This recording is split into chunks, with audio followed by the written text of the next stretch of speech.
আমি আমার ভোট কেন্দ্রে কুতুবদিয়া উত্তরদুরুঙের তেলিয়াখাড়া প্রাথমিক বিদ্যালয়ে প্রথম ভোট প্রদান এবং কুতুবদিয়ার কয়েকটি কেন্দ্র পরিদর্শন করেছি। এরপরে মহেশখালী আসলাম। তো ভোটারদের মধ্যে যথেষ্ট আগ্রহ উদ্দীপনা আছে। মানুষ অনেকদিন ভোট দিতে পারে নাই, বিশেষ করে নিউ জেনারেশন এবার খুবই উৎফুল্ল। তবে নির্বাচনের পরিবেশ যদি আলোচনা করা হয়, এখনও ভোট গ্রহণ শেষ হয়নি, আবার ভোট গণনাও আছে। ভোট গ্রহণ, ভোট গণনা এই দুটো হচ্ছে ভোটের মূল বিষয়, তারপরে ফলাফল প্রকাশ। তাহলে পরিবেশ যদি মন্তব্য করতে হয়, ফলাফল প্রকাশ পর্যন্ত আমাদেরকে অপেক্ষা করতে হবে। তাইলে বোঝা যাবে যে আসলে এর মধ্যে কোনো যদি হই হাঙ্গামা না হয়। তা আমাদের উদ্বেগের বিষয় হচ্ছে গত কয়েকদিন বিভিন্ন জায়গায় আমাদের কর্মীদের উপর হামলা হয়েছে।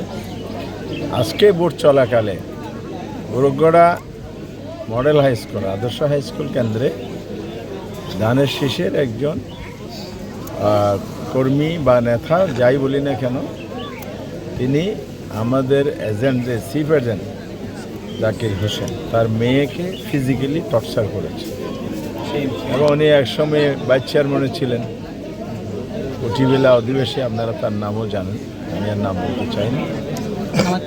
এই ধরনের ঘটনায় সরকার যদি কোনো পদক্ষেপ না নেয়, তাহলে ভোট গণনা রেজাল্ট পর্যন্ত এই ধরনের সন্ত্রাসী কার্যক্রম হতে পারে। এটা বড় কনসার্নের বিষয়। কুতুবদিয়াতে দেখলাম হলো ইউপি চেয়ারম্যান, রানিং চেয়ারম্যান, তিনি আবার ফুলিং এজেন্ট হিসেবে সেখানে দায়িত্ব পালন করতেছে। কীভাবে প্রিসাইডিং অফিসার তাকে কার্ড দিয়েছে, এজেন্ট কার্ড, আমি জানি না।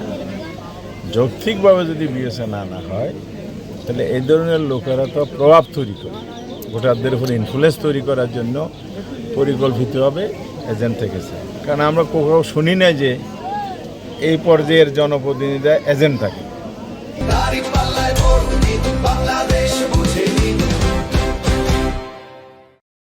এগুলো সব সুপরিকল্পিত। 3 নম্বর কনসার্নের বিষয় হচ্ছে মহিলারা ভোট কেন্দ্রে আসে, লম্বা লাইনে দাঁড়ায়, দীর্ঘ সময় দাঁড়ায়, বয়স্ক মহিলা আছে, বৃদ্ধ মানুষ আছে। কোথাও কোথাও এগুলো ভোট স্লো করা হয়েছে। এই স্লো করার পিছনে এটা একটা নানা অপকৌশল থাকতে পারে। এতদিন পরে ভোট দেওয়ার জন্য মানুষ আগ্রহী আছে, সেখানে পরিকল্পনা করে যদি ভোট স্লো করা হয়, এটা খুবই দুঃখজনক। এগুলো প্রশাসনকে দেখতে হবে। আমরাও জানিয়েছি, প্রশাসন, আইনশৃঙ্খলা বাহিনী, ভোট প্রক্রিয়ার সাথে যারা রয়েছে, তাদের মধ্যে আজ পর্যন্ত কোনো আমরা ব্যর্থ দেখি নাই। টুকিটাকি যা হয়েছে এটা আমরা প্রশাসনকে জানিয়েছি।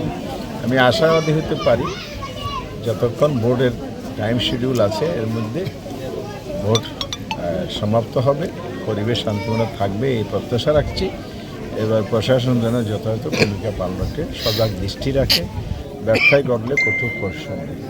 বিজয়ের ব্যাপারে আমি যথেষ্ট আশাবাদী। আলহামদুলিল্লাহ, জনগণ এবারের নির্বাচনে মহেশখালী কুতুবদিয়া আসনে যে গণজোয়ার তৈরি হয়েছে দাঁড়িপাল্লার পক্ষে, একটি ন্যায় ইনসাফের বাংলাদেশ গড়ার জন্য যাতে ঐক্যবদ্ধ হয়েছে, ঐক্যবদ্ধ বাংলাদেশ গড়ার জন্য সারা বাংলাদেশে যে গণজোয়ার, সেটা রিফ্লেকশন আজকের নির্বাচনের ফলাফলের মধ্যে দিয়ে হবে ইনশাআল্লাহ। আমরা খুবই আশা।